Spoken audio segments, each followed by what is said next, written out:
90s का जमाना, बर्फ से ढके टूटी गलियां, गरीबी ऐसी कि लोग सपने भी उधार लेकर देखते थे। और उसी दौर में एक आदमी अचानक कूड़े के ढेर में सिर घुसाकर टूटा हुआ कांच खोज रहा था। लेकिन किसी को नहीं पता था ये आदमी पहले कौन था। पिछली जिंदगी में चैनमो एक टेक एम्पायर का चीफ इंजीनियर था। ऐसा मॉन्स्टर जो सेमीकंडक्टर चिप से लेकर इंडस्ट्रियल मशीन तक आंख बंद करके बना देता था। लेकिन अभी वो 90s की गरीब बस्ती में पड़ा एक शराबी जुआरी था। तभी आ आ एक औरत की चीख पूरे कमरे में गूंजी। यकीन रोते हुए मत ले जाओ। वो कोट मेरी बेटी की दवा के लिए है। चैनमो की आंख अचानक खुल गई। उसने चारों तरफ देखा। पीली अखबार वाली दीवारें, टूटी खिड़की, ठंड से कांपता कमरा। ये मेरा लैब नहीं है। अचानक उसकी यादें फ्लड की तरह वापस आने लगी। वो मर चुका था और अब वो एक दूसरे आदमी के शरीर में दोबारा जन्म ले चुका था। लेकिन जिस बॉडी में वो आया था, उसकी रेपुटेशन कूड़े से भी खराब थी। शराबी, जुआरी, बीवी को मारने वाला निकम्मा। दरवाजा पूरी तरह खुला पड़ा था।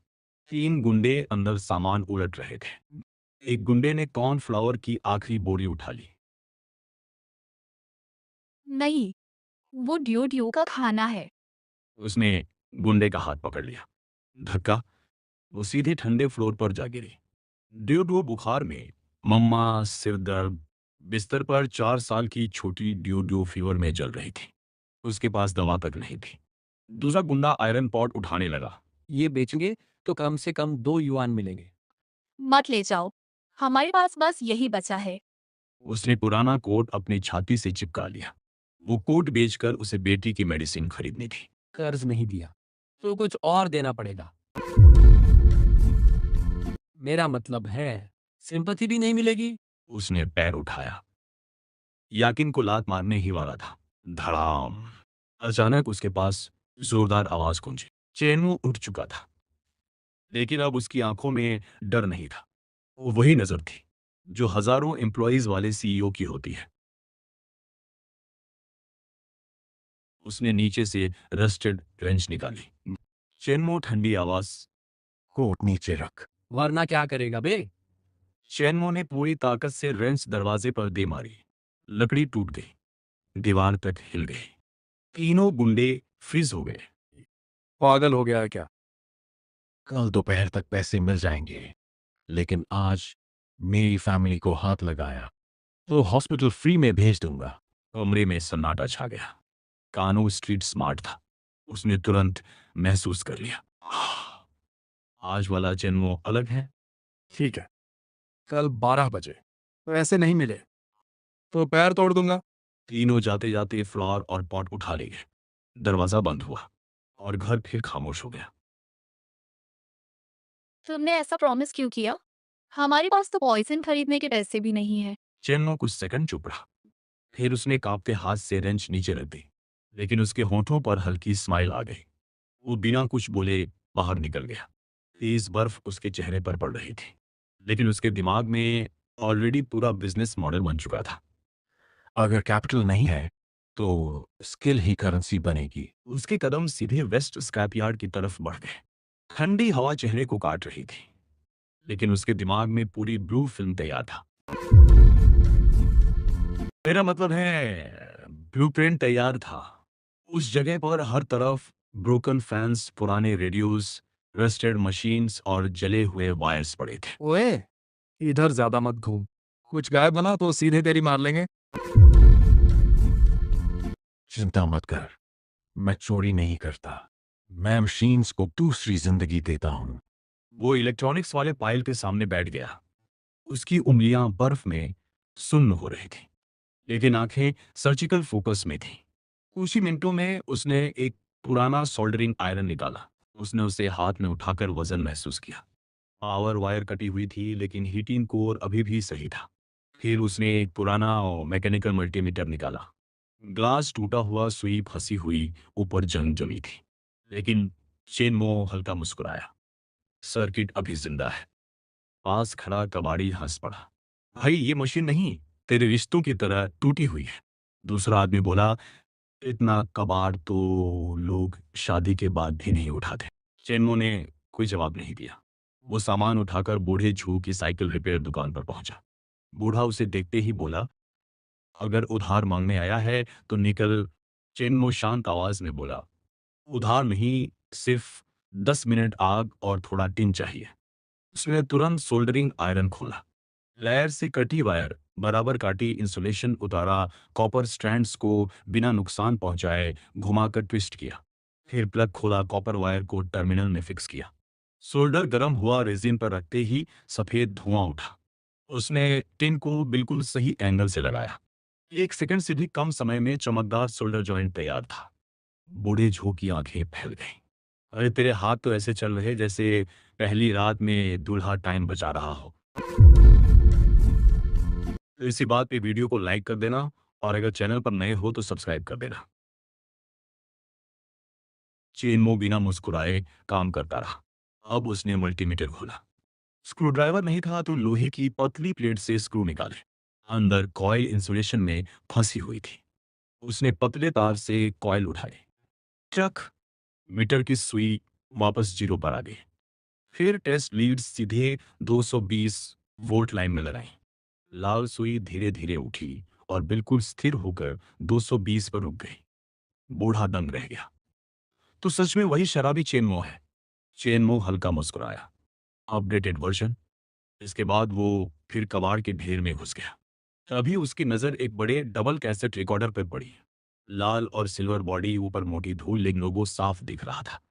Seagull brand. 90s में जिसके घर ये रिकॉर्डर होता था, मोहल्ले के लड़के उसके घर सिर्फ गाने सुनने जाते थे। और लड़कियां, उन्हें लगता था रिकॉर्डर वाला लड़का बहुत रोमांटिक होगा। चेनमो ने रिकॉर्डर उठाया, पीछे का बैटरी कवर खोला। अंदर से गंदा पानी और मिट्टी बाहर गिरी।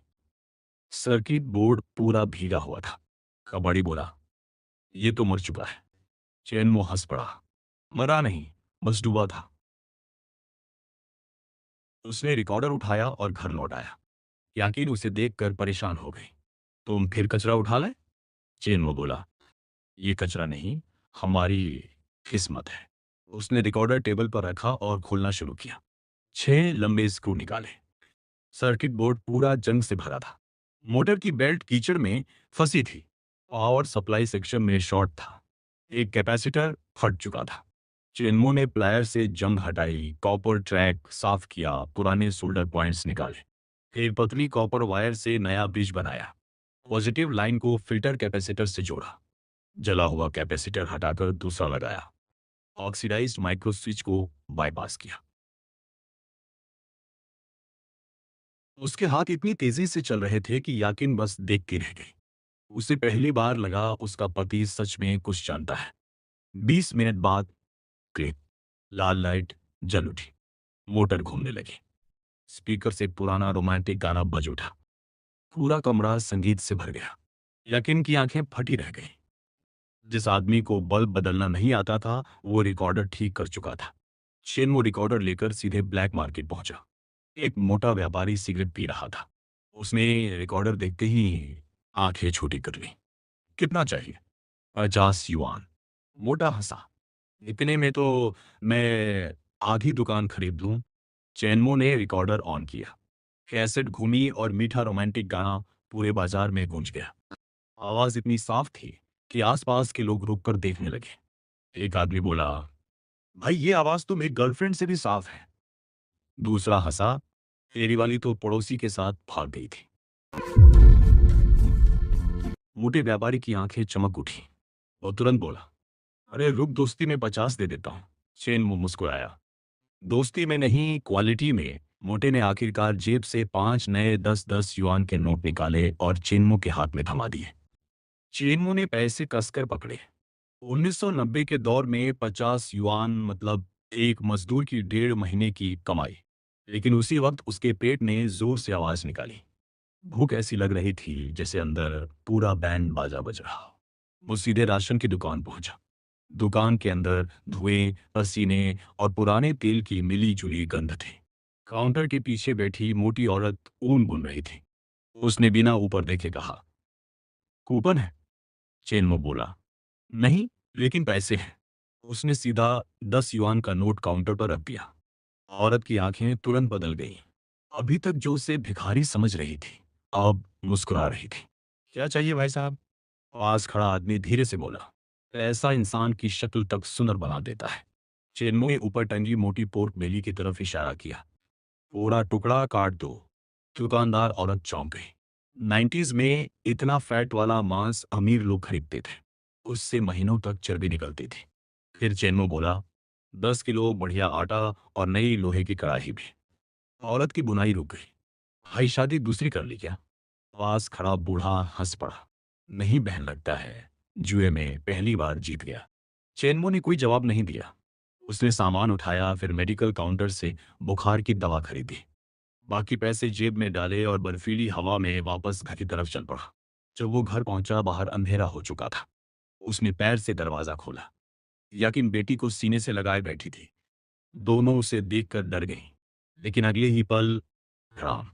चेन्मो ने नई कड़ाही नीचे रखी, फिर आटे की बोरी और मांस टेबल पर फेंक दिया। याकिन की आंखें फैल गईं। उसे लगा चेन्मो ने जरूर चोरी की है। चेन्मो बिना कुछ बोले बाहर गया।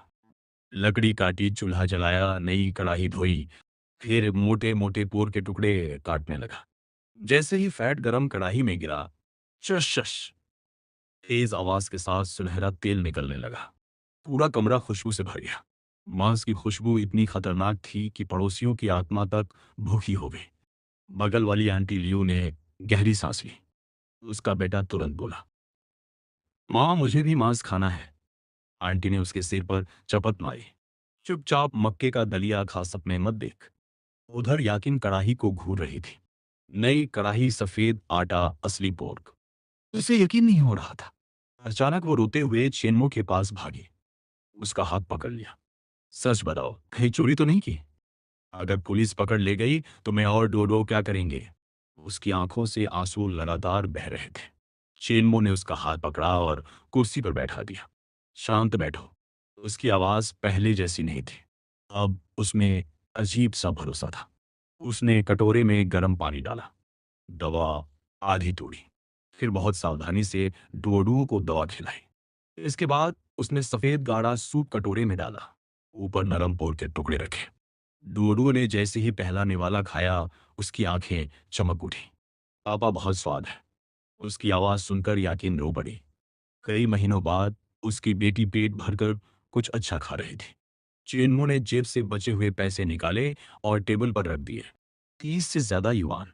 याकिन स्तब्ध रह गई। इतने पैसे कहाँ से आए? चेन्मो शांत आवाज में बोला, आज मैंने पुराने सोल्डरिंग आयरन से शुरुआत की। उसे ठीक किया, फिर रिकॉर्डर रिपेयर किया और बेच दिया। याकिन उसे ऐसे देख रही थी जैसे पहली बार देख रही हो। उसे अब भी विश्वास नहीं हो रहा था। जिस आदमी को वो निकम्मा समझती थी, वो अपने हाथों से पैसा बना रहा था। चिन्मो ने कटोरा उसकी तरफ बढ़ाया। खा लो। आज के बाद तुम्हें भूखा नहीं सोना पड़ेगा। याकिन की आंखें भर आईं। वो चुपचाप खाने लगी, लेकिन खाते खाते लगातार रो रही थी। उस रात छोटे से टूटे घर में पहली बार उम्मीद की खुशबू फैली थी। सुबह के करीब 6 बजे बाहर अभी भी बर्फ गिर रही थी। चेन्मो धीरे से उठा ताकि याकिन और डोडो की नींद न टूटे। याकिन बेटी को सीने से लगाए सो रही थी। उसके होठों पर हल्की मुस्कान थी। शायद कई महीनों बाद उसे बिना डर के नींद आई थी। लेकिन चेन्मो की आंखों में अभी भी चिंता थी। उसने जेब टटोली। 30 युआन बचे थे और कानों को देने थे पूरे 150। वो जानता था सिर्फ रिकॉर्डर बेचकर खेल खत्म नहीं होगा। उसे बड़ा काम करना पड़ेगा। उसने पुराना कोट पहना, सोल्डरिंग आयरन और मल्टीमीटर उठाया और सीधे ब्लैक मार्केट की तरफ निकल गया।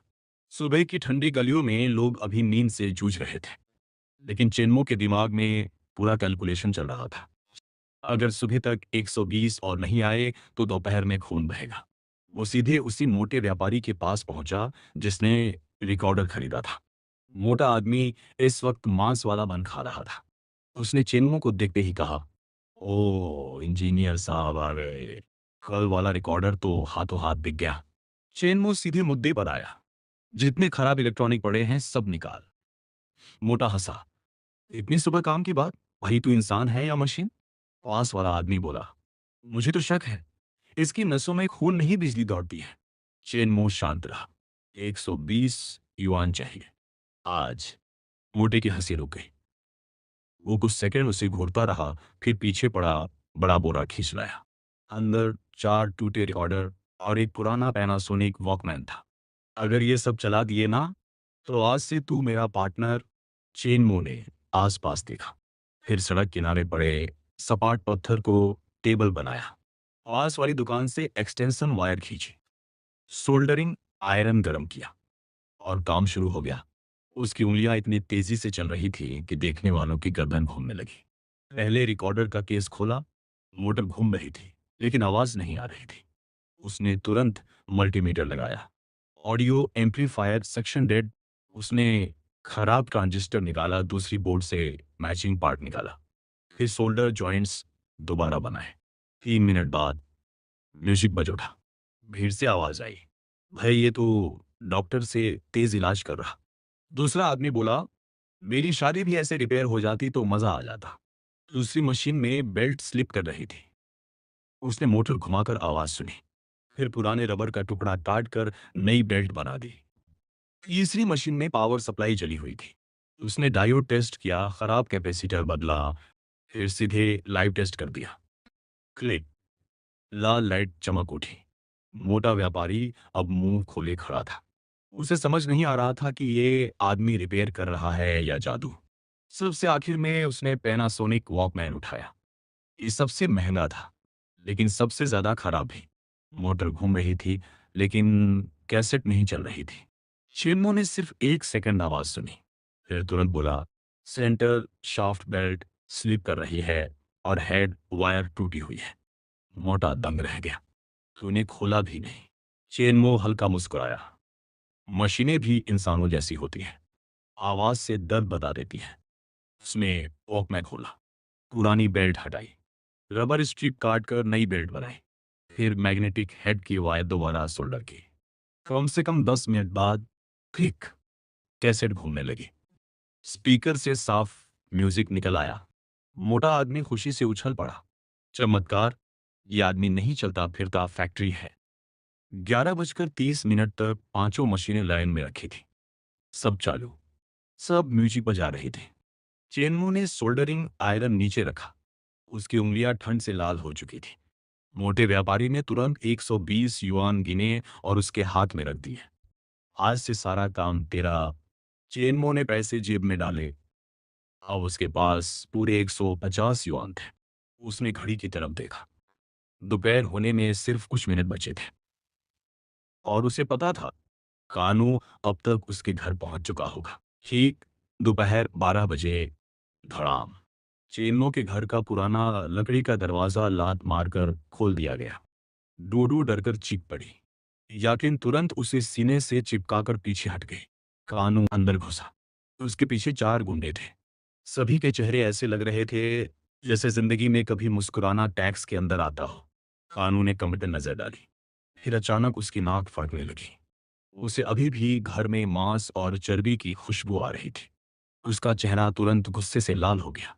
ओहो, पैसे नहीं है, लेकिन पोर्ट पार्टी चल रही है। एक गुंडा हंस पड़ा। है, गरीब लोग भी अजीब होते हैं। जेब खाली, लेकिन खाना ऐसा जैसे मंत्री की शादी हो। दूसरा बोला, लगता है भाभी ने नया कमाने वाला ढूंढ लिया। पूरा कमरा अचानक ठंडा पड़ गया। याकिम का चेहरा सफेद पड़ गया। वो कांपती आवाज में बोली, बस 2 दिन और दे दो, हम पैसे लौटा देंगे। कानों ने सिगरेट का धुआं उसके चेहरे पर छोड़ा। 2 दिन? तेरा पति तो कल तक खुद को बेचने लायक भी नहीं था। इतना कहकर उसने टेबल पर लात मार दी। कटोरा जमीन पर गिरकर टूट गया। 2 गुंडे सीधे याकिन की तरफ बढ़े। एक ने उसके बाल पकड़ लिए। याकिन दर्द से चीख पड़ी। तभी दरवाजे के बाहर से भारी कदमों की आवाज आई। ठक ठक ठक। अगली ही सेकंड चेनमो अंदर दाखिल हुआ। उसके कपड़ों पर बर्फ जमी थी, लेकिन आंखों में ऐसी ठंडी आग थी कि कमरे का माहौल बदल गया। उसने याकिन के बाल पकड़ने वाले गुंडे को देखा। बस 1 सेकंड, फिर वो आगे बढ़ा, इतनी तेजी से कि किसी को समझ ही नहीं आया। चटाक, उसने गुंडे की कलाई पकड़कर जोर से मोड़ दी। हड्डी टूटने की आवाज पूरे कमरे में गूंज गई। गुंडा घुटनों के बल गिर पड़ा और दर्द से चीखने लगा। बाकी 3 गुंडे सहम गए, लेकिन चेनमो रुका नहीं। उसने दूसरे आदमी के सीने पर इतनी जोरदार लात मारी कि वो उड़कर दीवार से टकराया। धड़ाम! दीवार की धूल नीचे गिरने लगी। डोडो की आंखें चमक उठी। उसे पहली बार अपना पिता हीरो जैसा लग रहा था। कानू गुस्से से चिल्लाया, साले मारो इसे। बाकी गुंडे आगे बढ़े, लेकिन तभी चेनमुए कोर्ट के अंदर हाथ डाला। सबको लगा वो हथियार निकालेगा, लेकिन अगले ही पल हठात उसने नोटों की मोटी गड्डी सीधे कानून के चेहरे पर दे मारी। 10-10 युआन के नोट हवा में उड़ने लगे। पूरा कमरा एक पल के लिए जम गया। फर्श पर नोट बिखरे पड़े थे। कंजू का चेहरा तमतमा उठा, लेकिन गुस्से से ज्यादा उसके चेहरे पर हैरानी थी, क्योंकि अपनी जिंदगी में उसने बहुत लोगों को कर्ज मांगते देखा था, बहुत लोगों को रोते देखा था, लेकिन किसी ने आज तक उसे पैसों से थप्पड़ नहीं मारा था, और वो भी उसके ही पैसे वापस करके। भाई की इज्जत तो ऐसी ही उड़ चुकी थी जैसे सरकारी दफ्तर से फाइल गायब हो जाती है। चैन ने फर्श पर पड़े नोटों की तरफ इशारा किया। उसकी आवाज बर्फ से भी ठंडी थी। गिन, 150 युआन, ब्याज समेत। एक सिक्का भी कम नहीं होगा। कंजू ने कांपते हाथों से अपना सूजा हुआ चेहरा छुआ, फिर नीचे झुककर नोट उठाने लगा। कुछ मिनट पहले जो आदमी खुद को इलाके का राजा समझ रहा था, अब वही जमीन पर बैठकर पैसे गिन रहा था। जिंदगी कभी कभी बड़ी फिल्मी होती है, और आज उसका निर्देशक चेन्मो था। जल्दी ही गिनती पूरी हो गई। पूरे 15 नोट, ठीक 150 युआन, एक भी कम नहीं। चेन्मो ने उसकी तरफ देखा। कम तो नहीं है? कांजो हकलाने लगा। न नहीं, पूरा है। चेन्मो एक कदम और आगे बढ़ा। उसकी मौजूदगी ही दबाव बना रही थी। अच्छी तरह से शो, कर्ज खत्म। लेकिन अगर आगे कभी तू या तेरे ये पालतू कुत्ते मेरी पत्नी या बेटी के पास आए, तो अगली बार पैसे नहीं फेंकूंगा, सीधे तुम्हें फेंकूंगा। कमरे का तापमान जैसे अचानक गिर गया। कंजू ने घबराकर लारने गिरी। उसकी हालत ऐसी थी कि अगर अभी कोई मच्छर भी कान में भिनभिना देता, तो शायद वो उससे भी माफी मांग लेता। उसने तुरंत अपने गुंडों को इशारा किया, चलो। अगले ही पल पूरा गैंग ऐसे भागा जैसे पीछे टैक्स विभाग पड़ गया हो। कुछ ही सेकंड में घर फिर से शांत हो गया। बस टूटी खिड़की से आती ठंडी हवा की आवाज सुनाई दे रही थी। ये वेकिंग अभी भी डूडू को सीने से लगाए बैठी थी। उसकी आंखें चेन्मो की पीठ पर टिकी थी, और उनमें पहली बार एक अजीब सा भाव था। अविश्वास, एक की हैरानी, और शायद थोड़ा सा भरोसा, क्योंकि उसकी यादों वाला चेन्मो तो अलग था। शराबी, जुआरी, जिम्मेदारी से भागने वाला आदमी। लेकिन आज उसी आदमी ने अकेले 4 गुंडों को भगा दिया था, और कर्ज भी चुका दिया था। चेन्मो ने कोई सफाई नहीं दी। उसने बस टूटी मेज उठाकर सीधी की, फिर शांत आवाज में बोला, अब कोई घर छीनने नहीं आएगा। ये वेकिंग की आंखें भर आईं, लेकिन इस बार ये डर के आंसू नहीं थे, ये राहत के आंसू थे। चेन्मो टूटी खिड़की के पास जाकर खड़ा हो गया। बाहर बर्फ गिर रही थी, ठंडी हवा चेहरे से टकरा रही थी, लेकिन उसके दिमाग में कुछ और चल रहा था। सुबह उसने 100 से ज्यादा युआन कमाए थे, लेकिन वो जानता था ये सिर्फ शुरुआत है। मशीनें रिपेयर करके पेट तो भरा जा सकता है, अमीर नहीं बना जा सकता। उसकी नजर दूर शहर के सेंटर की तरफ उठी, और तभी उसके दिमाग में एक नाम चमका। रंगीन टेलीविजन। 1990 में एक 18 इंच का कलर टीवी लगभग 1800 युआन का आता था, और सिर्फ पैसे होना ही काफी नहीं था। खरीदने के लिए स्पेशल टिकट भी चाहिए होता था। आम लोग सालों बचत करते थे, फिर भी टीवी खरीदना सपना ही रहता था। जिस घर में कलर टीवी होता, पूरा मोहल्ला उसे वीआईपी समझता। शादी के रिश्ते भी तेजी से आने लगते थे। उस दौर में कलर टीवी, आज की भाषा में कहो तो लग्जरी सुपरकार जैसा स्टेटस सिंबल था। चेन्मो मुस्कुराया। खरीदने का सवाल ही नहीं था, इसलिए उसने फैसला किया वो खुद बनाएगा, शुरुआत से, कबाड़ से। अगले ही पल उसने पुराना बोरा उठाया, सोल्डरिंग आयरन डाला, मल्टीमीटर रखा, और तेज कदमों से घर से निकल गया। शहर का छोटा स्क्रैप सेंटर उसके किसी काम का नहीं था। वहां की अच्छी चीजें पहले ही उठाई जा चुकी थी। इसलिए चिन्मो सीधा पश्चिमी इलाके के बड़े कबाड़ डिपो की तरफ चल पड़ा, लगभग 8 किलोमीटर दूर। और वहीं से शुरू होने वाला था उसका अगला चमत्कार। चिन्मो तेज ठंडी हवा को चीरते हुए आगे बढ़ रहा था। बर्फ उसके कंधों पर गिर रही थी, लेकिन उसके दिमाग में सिर्फ एक ही चीज घूम रही थी, कलर टीवी। वो भी ऐसा टीवी जिसे देखकर पूरे मोहल्ले की आंखें बाहर आ जाएं। लगभग 8 किलोमीटर पैदल चलने के बाद वह भारी मशीनरी फैक्ट्री के कबाड़ डिपो पहुंच गया। ये जगह किसी खजाने से कम नहीं थी। चारों तरफ लोहे के पहाड़ खड़े थे, जंग लगे इंजन, टूटे ट्रांसफार्मर, फेंके हुए इलेक्ट्रॉनिक पार्ट्स, और उनके बीच चलता हुआ चैन, जैसे कोई शिकारी जंगल में शिकार खोज रहा हो। आम आदमी को वहां सिर्फ कचरा दिखता, लेकिन चेन्मो को वहां पैसा दिखाई देता था, बहुत सारा पैसा। उसकी नजर लगातार उन पार्ट्स को ढूंढ रही थी जो टीवी बनाने के लिए जरूरी थे। CRT tube, high voltage transformer और मुख्य सर्किट बोर्ड। 2 घंटे बीत गए, लेकिन चेन्मो की चाल धीमी नहीं हुई। तभी अचानक उसकी नजर कबाड़ के ढेर से बाहर निकले एक काले कांच पर पड़ी। उसकी आंखें चमक उठी। मिल गया। मैं तुरंत वहां पहुंचा, बर्फ और मिट्टी हटाई और पूरी ताकत से उसे बाहर खींच लिया। वह 18 इंच की कलर सीआरटी स्क्रीन थी, पूरी तरह कीचड़ से ढकी हुई। देखने में ऐसा लग रहा था जैसे किसी ने सालों पहले फेंक दी हो। पास बैठा बूढ़ा चौकीदार हंस पड़ा। अरे लड़के, वो बेकार है, उसका वैक्यूम खत्म हो चुका होगा। फैक्ट्री वाले भी उसे नहीं लेते। समय बर्बाद मत कर। लेकिन चेन्मो ने उसकी बात अनसुनी कर दी। वह घुटनों के बल बैठ गया और सावधानी से कांच साफ करने लगा। फिर उसने उंगली से सीआरटी पर 3 बार दस्तक दी। टक टक टक। आवाज लंबी और साफ गूंजी। अगले ही पल उसके होठों पर मुस्कान आ गई। अगर वैक्यूम खत्म होता तो आवाज मरी हुई आती, लेकिन यह स्क्रीन अभी भी जिंदा थी।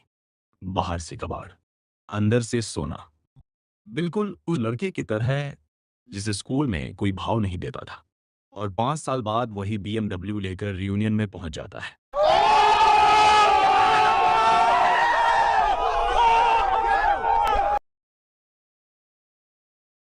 चेन्मो ने चौकीदार से पूछा, कितने की दोगे? बूढ़ा बिना सिर उठाए बोला, 2 युआन। मैं तो इसे अचार के ड्रम पर ढक्कन बनाने वाला था। ले जाना है तो ले जा। चेन्मो ने बिना बहस किए 2 युआन फेंक दिए। फिर लगभग 40 किलो वजनी सीआरटी को बोरे में रख लिया। अब सबसे महत्वपूर्ण हिस्सा मिल चुका था, लेकिन अभी बहुत कुछ बाकी था। वह इलेक्ट्रॉनिक कबाड़ वाले हिस्से में पहुंचा और टूटे हुए टीवी, रेडियो और मॉनिटर के ढेर में खोजबीन शुरू कर दी। कुछ ही मिनटों में उसे एक काला हाई वोल्टेज ट्रांसफार्मर मिल गया। आम तकनीशियन उसे देखते ही फेंक देता, क्योंकि उसकी बाहरी परत जली हुई थी। लेकिन चेन्मो ने तुरंत मल्टीमीटर निकाला और मापना शुरू किया। कुछ सेकंड बाद उसके चेहरे पर संतुष्टि दिखी। ट्रांसफार्मर पूरी तरह सही था। बाहर का हिस्सा जला था, अंदर का दिल अभी भी धड़क रहा था। परफेक्ट। उसने उसे भी बोरे में डाल दिया। फिर पूरा दोपहर का समय उसने टूटे हुए सर्किट बोर्डों में बिताया। जहां दूसरे लोग कचरा देखते थे, वहां चेन्मो पार्ट्स निकाल रहा था। Chips, resistor, capacitor, coil, tuner, audio module, एक एक करके सब उसके बोरे में जाते गए। शाम तक बोरा लगभग 80 किलो का हो चुका था। और फिर चेन्मो उसे पीठ पर लादकर घर की तरफ चल पड़ा। दृश्य ऐसा लग रहा था जैसे कोई आदमी कबाड़ नहीं, बल्कि पूरी इलेक्ट्रॉनिक्स इंडस्ट्री उठाकर ले जा रहा हो। घर पहुंचते ही पड़ोसन लियू ने उसे देख लिया। सुबह से ही उसका काम दूसरों के मामलों में नाक घुसाना था, और शाम तक वो इस काम में प्रोफेशनल बन चुकी थी। उसने ताना मारा, अरे वाह, कल तक मांस खा रहे थे, आज फिर कबाड़ उठाने लग गए। मैं तो समझी थी किस्मत खुल गई, निकले वहीं पुराने वाले। कुछ लोगों की हालत ऐसी होती है, 2 दिन पैसा क्या दिख जाए, आईने में खुद को मालिक समझने लगते हैं। पास खड़े एक आदमी ने धीरे से कहा, बिल्कुल वैसे ही जैसे कुछ लोग 2 लाइक मिलते ही खुद को इन्फ्लुएंसर समझ लेते हैं। म्यूजिक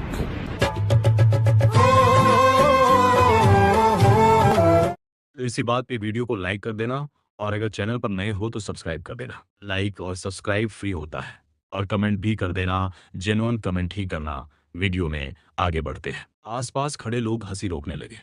लियू का चेहरा तुरंत उतर गया। चैनमो ने उसकी तरफ देखा भी नहीं, क्योंकि शेर सड़क के कुत्तों से बहस नहीं करता। वो सीधे घर के अंदर चला गया। ये वेकिंग ने बुरा देखा तो घबरा गई। इतनी सारी चट, मतलब ये सब क्यों लाए हो? वह मदद करने आगे बढ़ी, लेकिन चेन्मो तुरंत बोला, रुको, सीआरटी का गर्दन वाला हिस्सा बहुत नाजुक है। हल्का सा झटका भी लगा तो पूरा खेल खत्म। उसने बेहद सावधानी से सारे पार्ट्स मेज पर सजाए। कीचड़ भरी स्क्रीन, जला हुआ ट्रांसफॉर्मर, टूटे सर्किट बोर्ड। कमरा तेल और धूल की गंध से भर गया। ये वेकिंग को सिर्फ कबाड़ दिखाई दे रहा था, लेकिन चेन्मो की आंखों में चमक थी, क्योंकि उसे वहां एक कलर टीवी दिखाई दे रहा था। ऐसा टीवी जो कल पूरे मोहल्ले का दिमाग हिला देने वाला था। बाहर बर्फीली आंधी गरज रही थी, लेकिन चेन्मो के छोटे से घर के अंदर एक अलग ही तूफान शुरू होने वाला था। डोडो सो चुकी थी। ये वेकिंग भी बेटी को सीने से लगाकर बिस्तर पर लेट गई, लेकिन उसकी आंखों में अभी भी सवाल थे, क्योंकि मेज पर पड़ा वो कबाड़ किसी सामान्य इंसान को टीवी नहीं लग सकता था। और सच कहें तो आधी चीजें देखकर तो मोहल्ले का कोई इलेक्ट्रिशियन भी नौकरी छोड़ देता। चैनमो ने भीगी हुई जैकेट उतारी, फिर सोल्डरिंग आयरन उठाया। उसकी आंखों में वही फोकस था जो एक सर्जन के ऑपरेशन थिएटर में होता है। उसने ये वेकिंग की तरफ देखा और हल्की मुस्कान के साथ बोला, आज रात गहरी नींद मत सोना। सुबह तुम्हें कुछ ऐसा दिखाऊंगा जो तुमने सपने में भी नहीं देखा होगा। ये वेकिंग कुछ समझ नहीं पाए, लेकिन चेन्मो तब तक काम शुरू कर चुका था। उसने सारी टूटी हुई प्लेटें, बोर्ड, वायर और इलेक्ट्रॉनिक पार्ट्स मेज पर फैला दिए। अब शुरू हो चुका था ऑपरेशन कलर टीवी। सबसे मुश्किल हिस्सा था अलग अलग मशीनों के पार्ट्स को एक साथ चलाना। आज की भाषा में कहें तो भाई ऐसा था जैसे कोई आदमी कबाड़ से लंबोर्गिनी बनाने निकल पड़े, और ऊपर से गूगल भी उपलब्ध न हो। लेकिन चेन्नो के लिए ये कोई बड़ी बात नहीं थी। उसने दो टूटे हुए बोर्ड उठाए, जिन पर हरी जंग चढ़ी हुई थी। तार आधे टूटे थे, सर्किट अधूरे थे, लेकिन उसके हाथ रुक नहीं रहे थे। उसने प्लायर से पतले कॉपर वायर निकाले, फिर सोल्डरिंग आयरन की नोक गर्म हुई, और अगले ही पल टक टक एक के बाद एक सोल्डर पॉइंट बनते गए। उसके हाथ इतनी तेजी से चल रहे थे कि देखने वालों को लगता जैसे कोई मशीन काम कर रही हो। आधे घंटे बाद सैकड़ों तार आपस में जुड़ चुके थे। दो टूटे हुए बोर्ड एक नया सर्किट बन चुके थे। अब अगला चरण था हाई वोल्टेज ट्रांसफार्मर। यही टीवी का दिल था। अगर इसमें गलती हुई तो पूरी मशीन पटाखे की तरह उड़ सकती थी। आम तकनीशियन के लिए यह सबसे डरावना हिस्सा होता, लेकिन चेन्मू के चेहरे पर तनाव का नाम नहीं था।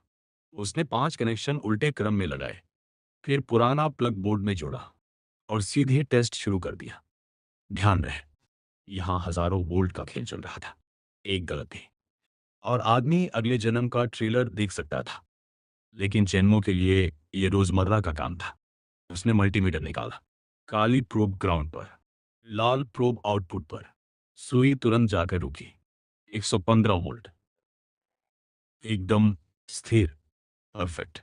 अब बची थी हॉरिजॉन्टल फ्रीक्वेंसी। यही वो हिस्सा था जो स्क्रीन की स्थिरता तय करता था। चेन्मो झुककर बोर्ड के बेहद करीब गया, फिर कान सीधे ट्रांसफार्मर के पास ले गया। अगर कोई दूसरा आदमी ऐसा करता तो लोग उसे पागल समझते, लेकिन चेन्मो सुन रहा था, बहुत ध्यान से। हल्की सी तीखी आवाज आ रही थी। उसने आंखें बंद कर ली और पुराने इंजीनियरिंग लैब की यादें उसके दिमाग में लौट आई। फ्रीक्वेंसी थोड़ी ज्यादा है। उसने धीरे से पेचकस घुमाया, 1 मिलीमीटर भी नहीं। आवाज बदल गई। फिर थोड़ा और अचानक वो परेशान करने वाली आवाज गायब हो गई। उसकी जगह एक स्थिर कंपन सुनाई देने लगा। चैनमो मुस्कुराया। सेटिंग पूरी हो चुकी थी। अब बारी थी सीआरटी लगाने की।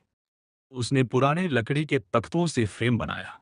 देखने में वो किसी लग्जरी टीवी जैसा नहीं था, बल्कि ऐसा लग रहा था जैसे गांव के बढ़ई और वैज्ञानिक ने मिलकर कोई एक्सपेरिमेंट किया हो। लेकिन मजबूती जबरदस्त थी। उसने सीआरटी स्क्रीन फिट की, जंग लगा, डिफ्लेक्शन योक लगाया, फिर हाई वोल्टेज कैप सावधानी से जोड़ा। यहाँ लगभग 20,000 वोल्ट का दबाव आने वाला था, इसलिए उसने पूरी जगह कपड़े से साफ की। एक धूल का कण भी खतरा बन सकता था। आखिरकार पूरी मशीन तैयार थी। सामने लकड़ी का फ्रेम, अंदर कबाड़ के पार्ट्स, चारों तरफ तारों का जाल। देखने में ये टीवी कम साइंस फेयर का अंतिम बॉस ज्यादा लग रहा था। लेकिन असली सवाल था, क्या ये चलेगा? पूरी रात बीत चुकी थी। सुबह की पहली रोशनी खिड़की से अंदर आई। चैनमो ने गहरी सांस ली। उसकी उंगली स्विच पर गई और फिर क्लिक। पूरे कमरे में हाई वोल्टेज की तेज आवाज गूंज उठी। उसके हाथों के बाल खड़े हो गए। स्क्रीन के अंदर सफेद रोशनी चमकी। 1 सेकंड, 2 सेकंड। चैनमो की नजर स्क्रीन पर टिकी थी। अगर ये फेल होता तो पूरी रात की मेहनत खत्म। लेकिन अगले ही पल स्क्रीन पूरी तरह सफेद रोशनी से भर गई। जोरदार शोर गूंजा और चेन्नो के चेहरे पर मुस्कान फैल गई। चालू हो गया। ये सच में चालू हो गया। कबाड़ से बना 18 इंच का कलर टीवी पहली बार जिंदा हो चुका था और अब शुरू होने वाला था असली तमाशा। लेकिन चेन्नो अभी पूरी तरह संतुष्ट नहीं था। स्क्रीन जल गई थी, मतलब आधी लड़ाई जीत ली गई थी। अब असली सवाल था, क्या इसमें तस्वीर भी आएगी? उसने कपड़े सुखाने वाले मोटे तार का एक टुकड़ा उठाया, प्लायर से मोड़ा और उसे सीधे टीवी के आरएफ पोर्ट में लगा दिया। दूसरी तरफ का सिरा उसने पुरानी खिड़की के लोहे के फ्रेम से जोड़ दिया। यही उसकी एंटीना थी, गरीब आदमी का सैटेलाइट डिश। चेन्मो ने ट्यूनिंग नॉब घुमानी शुरू की। स्क्रीन पर सिर्फ बर्फ दिखाई दे रही थी। सफेद काले बिंदु लगातार नाच रहे थे। अचानक स्क्रीन झिलमिलाई, कोई आकृति उभरी। चेन्मो तुरंत आगे झुका। उसने नॉब को आधा मिलीमीटर घुमाया, फिर 1/4 मिलीमीटर, फिर थोड़ा और अगले ही पल पूरी बर्फ गायब हो गई। स्क्रीन पर साफ तस्वीर उभर आई, लाल और नीले बैकग्राउंड वाला न्यूज स्टूडियो। न्यूज एंकर बिल्कुल साफ दिखाई दे रहा था। न डबल इमेज, न कोई लाइन, न कोई विकृति। स्पीकर से साफ आवाज निकली, सुप्रभात साथियों। उस छोटे से घर में पहली बार कलर टीवी बोल रहा था। चैनमो ने राहत की सांस ली। ये सफल हो चुका था, पूरी तरह सफल। तभी बिस्तर पर हलचल हुई। ये वेकिंग की आंख खुली। पहले उसे लगा वो सपना देख रही है, फिर उसने रोशनी देखी, फिर आवाज सुनी, फिर उसने सिर घुमाया और अगले ही पल उसकी सांस अटक गई। कमरे के बीचों बीच लकड़ी के फ्रेम में लगा एक विशाल कलर टीवी चल रहा था। उसके अंदर लोग बात कर रहे थे, चल रहे थे, हिल रहे थे और सबसे बड़ी बात, वो रंगीन थे। फुट ये वेकिंग की आंखें इतनी बड़ी हो गईं जैसे सिस्टम अचानक 4K मोड पर चला गया हो। उसने अपना हाथ काट लिया। दर्द हुआ, मतलब सपना नहीं था। फिर उसने टीवी देखा, फिर चेन्मो को देखा। फिर टीवी देखा, फिर चेन्मो। उसका दिमाग जवाब दे चुका था। कल तक जो आदमी घर में पैसा नहीं ला पाता था, वो एक रात में कलर टीवी बना चुका था। ये वैसा ही था जैसे कोई आदमी शाम को बोले, मैं जरा बाहर जा रहा हूं, और सुबह उठो तो पता चले उसने घर के बाहर पूरा शॉपिंग मॉल बना दिया। चैनमो ने सिगरेट जलाई, धुएं का छल्ला छोड़ा और शांत स्वर में कहा, इसकी कीमत लगभग 1800 युआन है और इसकी लागत 3 युआन से भी कम। ये वेकिंग को लगा उसका दिल रुक जाएगा। तभी डोडो भी उठ गई। उसने टीवी देखा और तुरंत उछलकर खड़ी हो गई। माँ, माँ जल्दी देखो, इस डिब्बे में लोग रहते हैं और ये लोग झगड़ा भी नहीं कर रहे। चेन्मो हंस पड़ा। फिर उसने वॉल्यूम थोड़ा बढ़ा दिया। आवाज ईंट की दीवारों से टकराकर बाहर निकल गई, पूरे आंगन में गूंजने लगी। कुछ ही सेकंड बाद बाहर से किसी के बर्तन गिरने की आवाज आई। पड़ोसन लियू बाहर निकली। हाथ में सुबह वाला बर्तन था। पहले उसने आवाज सुनी, फिर दिशा पहचानी, फिर चेन्मो के घर की तरफ देखा और अगले ही पल उसका चेहरा देखने लायक था, जैसे किसी ने उसे बताया हो कि उसका पुराना नोकिया बिटकॉइन माइन कर रहा है। ये ये टीवी की आवाज़ है, और वो भी राष्ट्रीय चैनल। उसकी आंखें लगभग बाहर निकल आईं। पूरे बिल्डिंग में किसी के पास छोटा ब्लैक एंड व्हाइट टीवी तक नहीं था, और यहाँ चैनमो के घर से कलर टीवी की आवाज़ आ रही थी। लियू ने तुरंत चिल्लाना शुरू कर दिया, अरे ओ पड़ोसियों, जल्दी बाहर आओ, चैनमो के घर टीवी बोल रहा है, और वो भी रंगीन वाला। पूरा मोहल्ला हिल गया। लोग दरवाजों से झांकने लगे, खिड़कियां खुलने लगीं। बच्चों ने दौड़ना शुरू कर दिया, लेकिन चेन्मो तुरंत आगे बढ़ा। उसने टीवी बंद कर दिया, दरवाजा भी बंद कर दिया। क्योंकि अभी मशीन पूरी तरह सुरक्षित नहीं थी। कई तार खुले हुए थे, और 20,000 वोल्ट का मजाक नहीं होता। गलती से कोई छू ले तो अगले दिन उसकी फोटो पर माला चढ़ सकती थी। इसलिए पूरा दिन चेन्मो काम करता रहा। उसने लकड़ी होगी, इंसुलेशन लगाया, तार ढके, फ्रेम मजबूत किया, और शाम तक उसका देसी कलर टीवी लगभग बाजार वाले मॉडल जैसा दिखने लगा। उधर सुबह लियू ने जो खबर फैलाई थी वो अब पूरे मोहल्ले में फैल चुकी थी, लेकिन कोई यकीन नहीं कर रहा था। Chenmo colour TV? अरे छोड़ो यार, उससे तो चाय का केतली भी ठीक से नहीं खरीदा जाता था।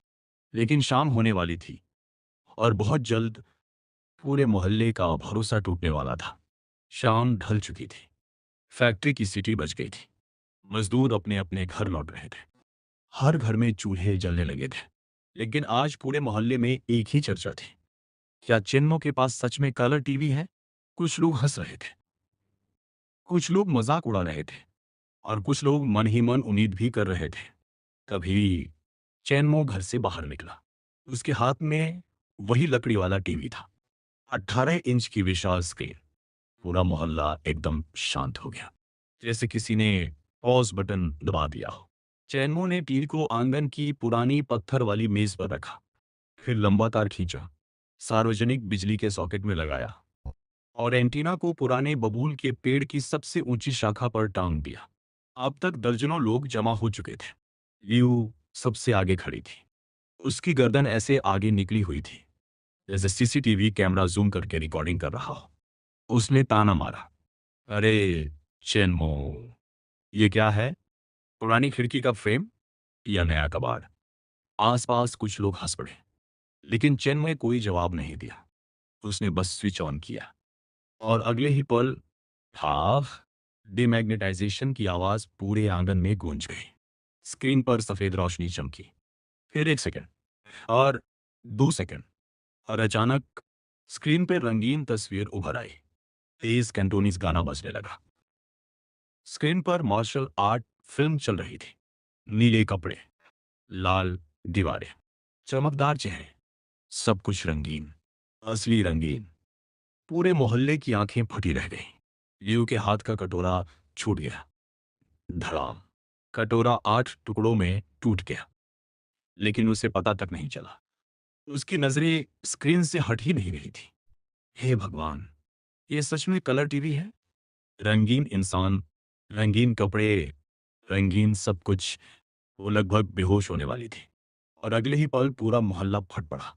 सामने वाले घर के लोग दौड़े, पीछे वाले घर के लोग दौड़े, बच्चे, बूढ़े, औरतें, सब भागते हुए आग में आ गए। 5 मिनट के अंदर वहां इतनी भीड़ हो गई जिसे मुफ्त राशन बंट रहा हो। हर कोई स्क्रीन को घूर रहा था, कोई पलक तक नहीं झपका रहा था, क्योंकि उस दौर में कलर टीवी देखना किसी जादू से कम नहीं था। तभी भीड़ में से एक आदमी बोला, ये टीवी खरीदा है क्या? दूसरे ने सिर हिलाया, नहीं, मैंने इसे कल कबाड़ उठाते देखा था। तीसरा आदमी चिल्लाया, मतलब इसने कबाड़ से टीवी बना दिया। पूरा आंगन फिर शांत हो गया। सभी लोगों की नजरें चैनमो पर टिक गई। अब उनमें मजाक नहीं था, सिर्फ सम्मान था, और थोड़ा डर भी, क्योंकि जो आदमी कबाड़ से कलर टीवी बना सकता है वो सामान्य इंसान नहीं हो सकता। तभी भीड़ को धक्का देती हुई एक औरत आगे आई। महंगा ऊनी कोट, चमकीले जूते, चेहरे पर बनावटी मुस्कान। ये थी फैक्ट्री डायरेक्टर वांगमिन की पत्नी, सन जुलर। सामान्य दिनों में वो मजदूरों की तरफ देखना भी पसंद नहीं करती थी, लेकिन आज उसकी आंखें टीवी पर अटक गई थी। क्योंकि उसके घर का ब्लैक एंड वाइट टीवी इस मशीन के सामने प्राचीन अवशेष लग रहा था। वो तुरंत मुस्कुराए और इतनी जल्दी रंग बदला कि गिरगिट भी शर्म से इस्तीफा दे दे। उसने जेब से महंगी टॉफियां निकाली, बीज निकाले और सीधे ही वैकिंग के पास पहुंच गई। अरे बहन, मैं तो हमेशा से जानती थी कि तुम्हारी किस्मत बहुत अच्छी है। और चेन्मो तो कमाल का आदमी निकला। पूरे शहर में ऐसा हुनर किसी के पास नहीं है। ये वॉकिंग स्तब्ध रह गई क्योंकि यही औरत पिछले साल उसे गरीब कहकर भगा चुकी थी जब ड्यूडियो बीमार थी और उसने सिर्फ 10 युआन उधार मांगे थे। तब इस औरत ने मदद करने की जगह कुत्ता छोड़ दिया था। लेकिन आज वही औरत टॉफियां लेकर खड़ी थी। सच कहा जाए, ऐसा इंसान का चेहरा नहीं बदलता, बस असली चेहरा दिखा देता है।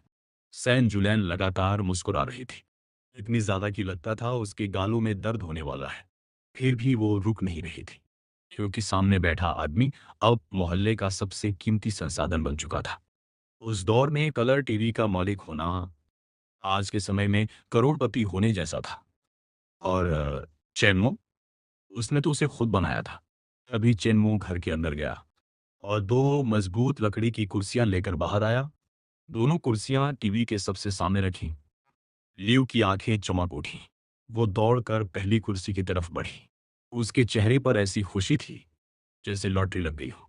लेकिन अगले ही पल धप, चेन्मो ने उसके जूते पर हल्की लात मार दी। हटो। लियो जम गई। पूरा मोहल्ला भी जम गया। चेन्मो ने उसकी तरफ देखा तक नहीं। वो सीधे ई वेकिंग के पास गया, उसका हाथ पकड़ा और उसे पहली कुर्सी पर बैठा दिया। फिर डोडो को उठाकर दूसरी कुर्सी पर बिठाया।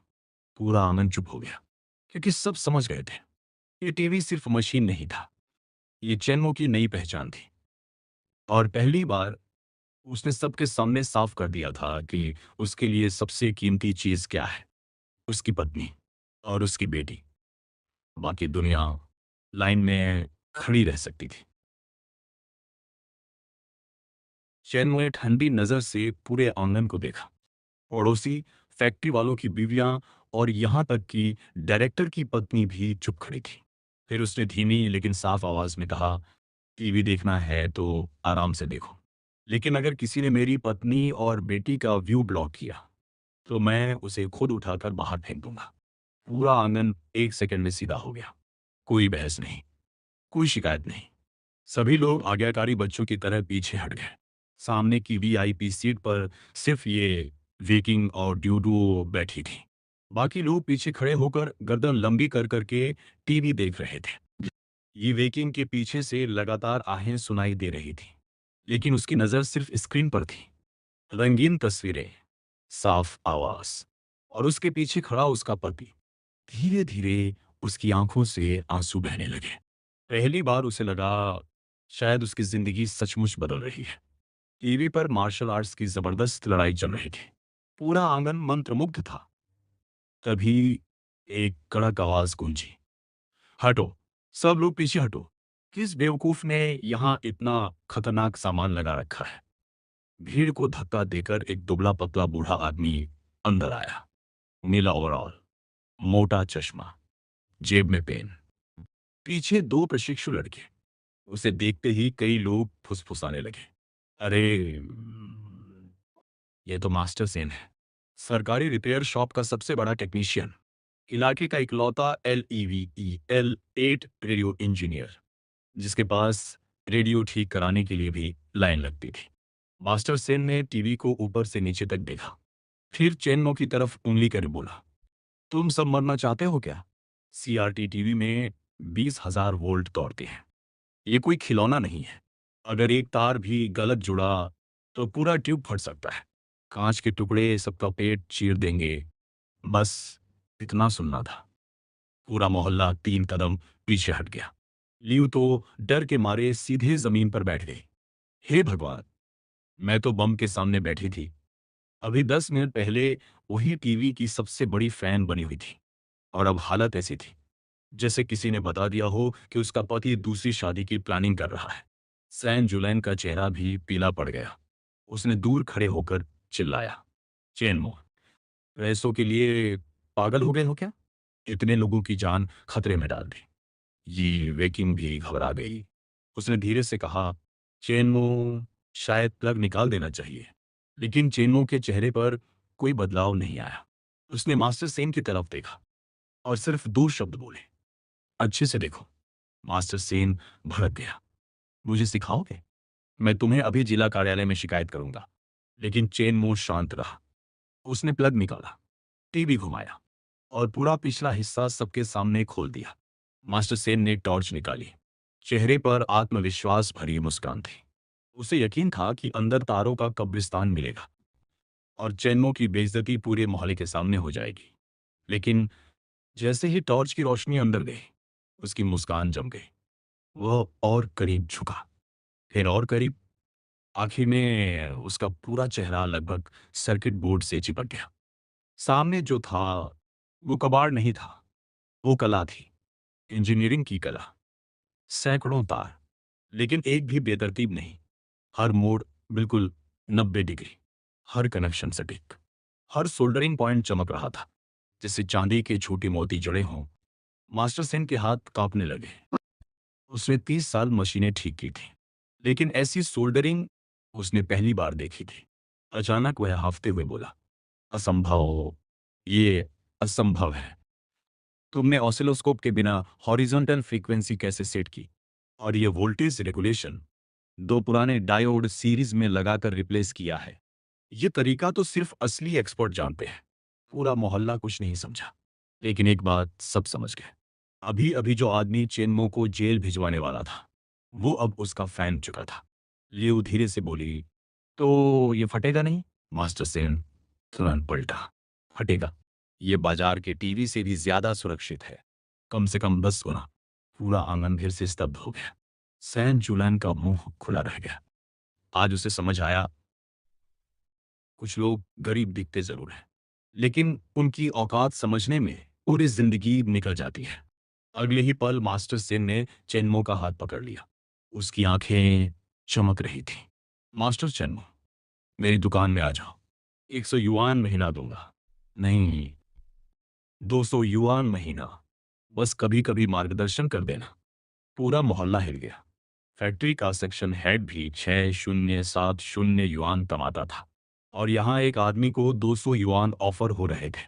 चेनमो ने धीरे से हाथ छुड़ाया, टीवी वापस घुमाया, प्लग लगाया, और फिर स्क्रीन पर मार्शल आर्ट्स शो वापस चलने लगा। उसने बिना देखे जवाब दिया, दिलचस्पी नहीं है। पूरा आंगन फिर से शांत हो गया। मास्टर सेन का चेहरा देखने लायक था, क्योंकि पहली बार किसी ने उसे रिजेक्ट किया था, और वो भी इतनी आसानी से। तभी भीड़ के पीछे से एक भारी आवाज आई, ओल्ड सेन, 200 युआन से इस आदमी को खरीदने की कोशिश मत करो। तुम्हारी पूरी दुकान बेच दो, तब भी कम पड़ेगा। भीड़ अपने आप 2 हिस्सों में बंट गई, और एक नया खिलाड़ी मंच पर आ गया। भीड़ अपने आप 2 हिस्सों में बंट गई। एक मध्यम उम्र का आदमी आगे बढ़ा, साफ सुथरी सुनहान जैकेट, चमकते जूते, बगल में काला ब्रीफकेस। फैक्ट्री का लगभग हर कर्मचारी उसे पहचानता था। लॉजिस्टिक्स मैनेजर यांग, वांगमिन फैक्ट्री का सबसे अमीर आदमी। ऐसा आदमी जो पैसे खर्च करने से पहले नहीं सोचता था, लेकिन कमाने से पहले सब कुछ सोचने पर मजबूर कर देता था। यांग सीधे टीवी के सामने जाकर खड़ा हो गया। उसने लकड़ी का फ्रेम नहीं देखा, उसने टेढ़े मेढ़े स्क्रू नहीं देखे। उसने सिर्फ तस्वीर देखी, रंग देखे, और मास्टर सेन की आंखों में दिख रहा सम्मान देखा।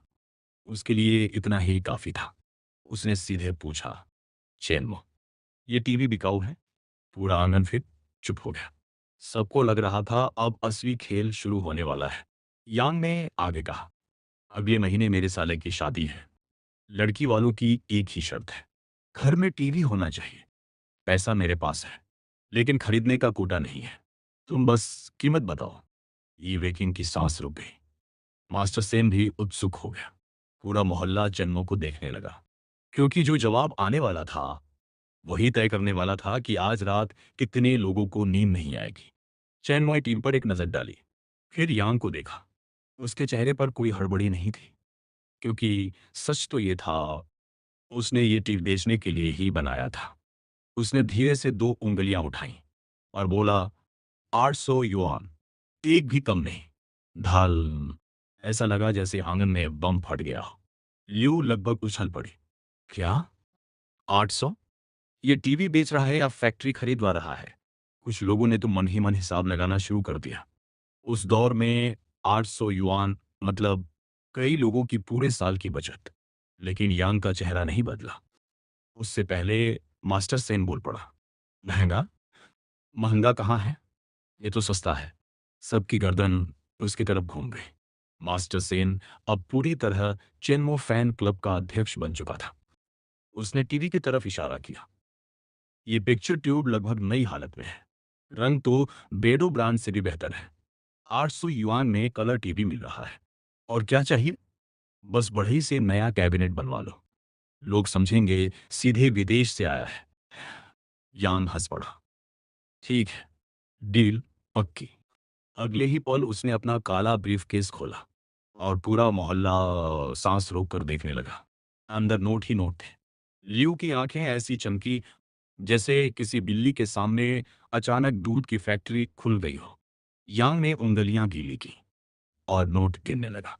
1, 2, 3, 6, 80 नोट।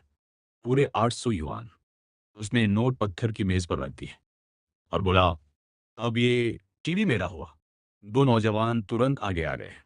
दोनों ने टीवी ऐसे उठाया जैसे मंदिर से मूर्ति उठाई जा रही हो।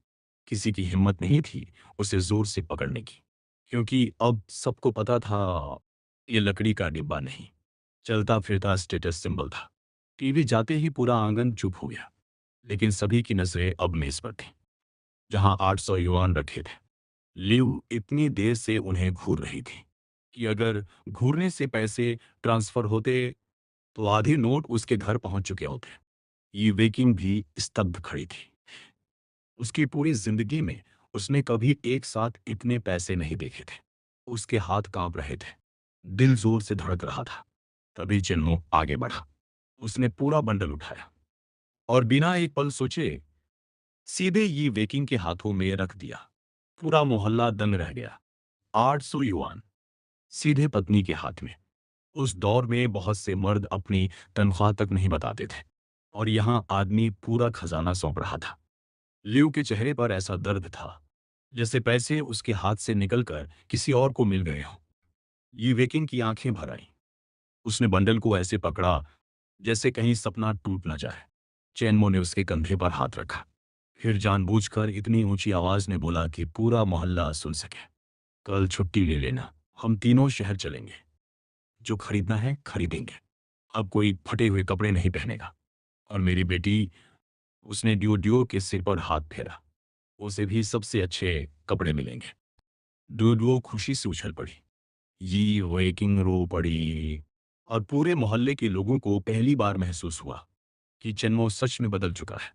लेकिन उन्हें नहीं पता था असली तमाशा तो अगले दिन फैक्ट्री के गेट पर होने वाला था।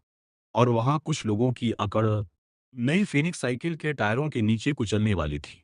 अगली सुबह ये वेकिंग उम्मीद से थोड़ी जल्दी फैक्ट्री पहुंच गई।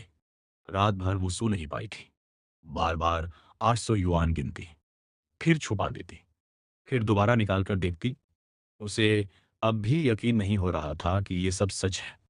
लेकिन जैसे ही उसने छुट्टी मांगी, उसका सपना टूट गया। सेकंड वर्कशॉप का सुपरवाइजर गाओ पहले से ही उसे पसंद नहीं करता था, और आज तो उसके चेहरे पर अलग ही चिढ़ थी। उसने छुट्टी का आवेदन देखा, फिर उसे फाड़कर डेस्क पर फेंक दिया। छुट्टी? तुम्हें लगता है फैक्ट्री तुम्हारे घर की नौकर है? अगर आज गई तो आधे महीने की तनख्वाह कटेगी। ये वेकिंग का चेहरा उतर गया। आधा महीना मतलब बहुत बड़ा नुकसान। उसने होंठ काटे, आंखें लाल हो गईं, लेकिन आखिरकार उसने चुपचाप सिर झुका लिया। घर लौटते समय उसे चिन्हों का सामना करना पड़ता, इसलिए उसने सुबह ही पूरे 800 युआन वापस उसके हाथ में रख दिए। ये पैसे संभाल कर रखना, मैं छुट्टी नहीं ले सकती। चन्मो ने कुछ नहीं कहा। उसने बस उसकी पुरानी जैकेट की फटी हुई बांह देखी, उसके कंधे पर पड़े मेहनत के निशान देखे, और उसकी आंखें ठंडी हो गईं, बहुत ठंडी। लेकिन उसने उसे रोका नहीं। ये वेकिंग काम पर चली गई और चेनमो ने 800 युआन सीने में रख लिए। फिर डुडुओ को उठाया, जो अभी भी नींद में आंखें मल रही थी। चलो, आज खरीदारी करने चलते हैं। डुडुओ की आंखें चमक उठी और दोनों शहर के सबसे बड़े डिपार्टमेंट स्टोर पहुंच गए। ग्रैंड मॉल नंबर 1 उस समय शहर की सबसे आलीशान जगह, जहां आम मजदूर सिर्फ देखने आते थे, खरीदने नहीं। लेकिन चेन्मो सीधे दूसरे फ्लोर पे गया। साइकिल सेक्शन सबसे सामने, स्पॉटलाइट के नीचे एक काली चमचमाती साइकिल रखी थी, फिनिक्स 28, उस दौर की रोल्स रॉयस। जिस घर में फिनिक्स होती, वहां के लड़कों के रिश्ते अपने आप आने लगते थे। चेनमो उसके सामने रुका और सीधे पूछा, कितने की है? सेल्समैन ने ऊपर से नीचे तक उसे देखा। पुराने कपड़े, घिसे जूते, साधारण शक्ल, और तुरंत फैसला कर लिया, ये खरीदने नहीं आया, बस टाइम पास करने आया है। उसने आंखें घुमाई। 180 युआन और इंडस्ट्रियल कूपन अलग नहीं है तो रास्ता नापो। फिर उसने और भी ताना मारा, ध्यान से खड़े रहना, ट्रेन पर खरोच आ गई तो पूरी जिंदगी काम करके भी नहीं भर पाओगे। डोडो ने गुस्से से मुंह फुला लिया, लेकिन चेन्मो शांत रहा। उसने बहस नहीं की, वो बाहर गया, एक दलाल से इंडस्ट्रियल कूपन खरीदा और वापस लौट आया। अगले ही पल उसने जैकेट खोली, मोटा नोटों का बंडल निकाला और कूपन के साथ काउंटर पर पटक दिया। धप, पूरा सेक्शन शांत हो गया। सेल्समैन की आंखें फैल गई। उसके चेहरे का रंग ऐसा उड़ा जैसे परीक्षा में नकल करते पकड़ा गया हो। अभी 5 मिनट पहले जो आदमी उसे भगा रहा था, अब लगभग 90 डिग्री झुक गया। सर, एकदम नई पीस लाता, सील पैक, बिल्कुल बेस्ट क्वालिटी। दुकान के बाकी कर्मचारी भी दौड़ पड़े। किसी ने सीट साफ की, किसी ने टायर चेक किए, किसी ने घंटी बजाकर दिखाई। ऐसा सच में सबसे तेज भाषा बोलता है। 10 मिनट बाद चैनमो नई फिनिक्स 28 लेकर स्टोर से बाहर निकला। धूप काले फ्रेम पर चमक रही थी। पीतल की घंटी की आवाज आधी सड़क तक सुनाई दे रही थी। ड्यो खुशी से सीट पकड़कर हंस रही थी, लेकिन चैनमो अभी रुका नहीं। उसका अगला लक्ष्य और भी महत्वपूर्ण था, विमेन्स फैशन सेक्शन, क्योंकि उसकी पत्नी अब भी फटे हुए कपड़े पहन रही थी और ये बात उसे बिल्कुल पसंद नहीं थी। वह सीधे सबसे महंगे काउंटर पर गया। वहां एक चमकदार लाल कॉलर वाली डैकरोन शर्ट टंगी थी। उस दौर में डाकरोन कपड़ा हर महिला का सपना माना जाता था। कीमत 35 युआन, लगभग 1 महीने की मजदूरी। आसपास खड़े लोग सिर्फ कीमत देखकर आगे बढ़ जाते थे, लेकिन चेन्मो ने पलक तक नहीं झपकाई। पैक कर दीजिए। फिर एक मोटा ऊनी कोट, नए जूते और ड्योडो के लिए गुलाबी कोट, लाल जूते, सुंदर रिबन, सब खरीद दिया। डियो खुशी से उछल रही थी। पापा, मम्मी रो पड़ेगी। चेन्मो मुस्कुराया। हाँ, लेकिन इस बार खुशी से। सारे पैकेट हैंडल पर टांग दिए गए। ड्यूडियो आगे बैठ गए और चेन्मो ने साइकिल घुमा दी। उनका अगला पड़ाव था वॉन्गमिन फैक्ट्री, क्योंकि आज शाम फैक्ट्री के गेट पर कुछ लोगों का घमंड टूटने वाला था और कुछ लोगों की आंखें ईर्ष्या से लाल होने वाली थी। शाम के ठीक 5:30 बजे वॉन्गमिन फैक्ट्री का सायरन पूरे इलाके में गूंज उठा। दिन की शिफ्ट खत्म हो चुकी थी। सैकड़ों मजदूर फैक्ट्री के मुख्य गेट से बाहर निकल रहे थे। कोई साइकिल धकेल रहा था, कोई थका हुआ घर जा रहा था, और कुछ लोग हमेशा की तरह दूसरों की जिंदगी में मुफ्त की दिलचस्पी ले रहे थे। उसी समय ये वेकिंग अभी भी वर्कशॉप के बाहर खड़ी थी। पूरे दिन गांव ने जानबूझकर सबसे भारी काम उसी से करवाया था। उसके कंधे लाल पड़ चुके थे, हाथों में दर्द था और उसकी पुरानी जैकेट की फटी हुई बांह एक बार फिर फट गई थी। तभी कुछ महिला मजदूर उसके पास आ गईं, वही औरतें जो दूसरों के दुख में मनोरंजन ढूंढती थीं। एक ने मुस्कुराते हुए कहा, अरे ये वेकिंग, सुना है कल तुम्हारे घर 800 युआन आए थे। दूसरी हंस पड़ी। हाँ, लेकिन आज भी यही पुराने कपड़े। कहीं तुम्हारा जौहरी पति फिर से पैसे हार तो नहीं गया? सब खिलखिलाने लगी। ये वेकिंग ने सिर झुका लिया। उसकी उंगलियां कस गईं, लेकिन उसने कुछ नहीं कहा, क्योंकि कई बार जवाब देने से ज्यादा मुश्किल होता है चुप रहना। तभी गांव भी बाहर आया। उसके चेहरे पर हमेशा की तरह घमंड चिपका हुआ था। उसने ये वेकिंग को देखकर ताना मारा। घर की समस्याएं फैक्ट्री में मत लाया करो। अगर तुम्हारा पति इतना ही काबिल है तो आज तक तुम्हें इस हालत में क्यों रखा? फिर वो हंसा। जिस दिन चेन्मू काम का आदमी बन जाएगा उस दिन सुअर उड़ना शुरू कर देंगे। आसपास फिर हंसी गूंज उठी। लेकिन उसी पल ट्रिंग ट्रिंग एक तेज और साफ घंटी की आवाज भीड़ को चीरती हुई आई। सबकी गर्दन एक साथ मुड़ी। फैक्ट्री गेट के सामने एक चमचमाती नई फिनिक्स 28 खड़ी थी। डूबते सूरज की रोशनी उसके काले फ्रेम पर चमक रही थी। हैंडल पर कई शॉपिंग बैग लटक रहे थे और साइकिल पर बैठा था चिन्मो। पूरा गेट शांत हो गया। गांव की आंखें फैल गई। महिला मजदूरों के मुंह खुले रह गए, क्योंकि उस समय फिनिक्स 28 सिर्फ साइकिल नहीं थी, वो चलता फिरता स्टेटस था। कई सेक्शन चीफ भी ऐसी साइकिल का सपना देखते थे और यहाँ मोहल्ले का निकम्मा चेन्मो उस पर बैठा था। डू आगे बैठी खुशी से हाथ हिला रही थी। मम्मी, मम्मी जल्दी आओ, पापा बहुत सारी चीजें लाए हैं। ये वेकिंग जैसे पत्थर बन गई। उसे लगा शायद वो सपना देख रही है, लेकिन अगले ही पल चेन्मो साइकिल से उतरा। भीड़ को चीरते हुए सीधे उसके सामने पहुंचा। फिर उसने बिना कुछ कहे एक बड़ा पैकेट खोला। लाल रंग की डेक्रॉन शर्ट, मोटा ऊनी कोट, नए चमकते जूते। पूरा फैक्ट्री गेट चमक उठा। आसपास खड़ी औरतों की सांस अटक गई, क्योंकि वो कपड़े इतने महंगे थे कि उनमें से कई आधा साल बचत करके भी नहीं खरीद सकती थी। चैनमो ने कोट उठाया और ये वेकिंग के कंधों पर रख दिया। फिर बिल्कुल साफ आवाज में बोला, ये पुराने कपड़े अब नहीं पहनोगी। मेरी पत्नी है, किसी मजदूर की तरह नहीं, रानी की तरह रहेगी। पूरा गेट सन्न रह गया। गांव का चेहरा ऐसा हो गया जैसे किसी ने उसके सामने प्रमोशन का लेटर फाड़ दिया हो। और वे औरतें जो 5 मिनट पहले हंस रही थी अब कपड़ों को देखकर जल रही थी, इतनी बुरी तरह कि अगर ईर्ष्या से बिजली बनती तो पूरा शहर रोशन हो जाता। एक औरत ने धीरे से कहा, ये तो वही डाकरोन है जिसे देखने के लिए हम दुकान की खिड़की तक जाते हैं। दूसरी ने होंठ काट लिए और उसने बिना मोल भाव के खरीद लिया। तीसरी का दिल टूट चुका था, क्योंकि उसका पति 3 साल से सिर्फ वादा ही कर रहा था, अगले साल दिलाऊंगा, अगले साल दिलाऊंगा। और यहाँ चेन्मो एक ही दिन में सब ले आया था। ये वेकिंग का चेहरा लाल हो गया। उसने जल्दी से नया कोट पहन लिया और जैसे ही उसने पुराने कपड़े ढके पूरा माहौल बदल गया। वही चेहरा, वही लड़की, लेकिन अब वो बिल्कुल अलग दिख रही थी। थकी हुई मजदूर नहीं, बल्कि किसी अफसर की पत्नी जैसी। अंडिंग कपड़े शोर। गांव ने अनजाने में लार निगल ली। उसे पहली बार एहसास हुआ शायद उसने गलत इंसान को सालों तक दबाने की कोशिश की थी।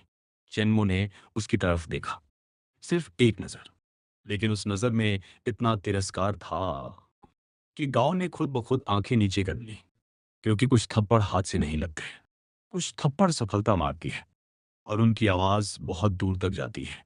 फिर चेन्मो ने साइकिल की पिछली सीट थपथपाई। बैठो। ये वेकिंग चुपचाप बैठ गई।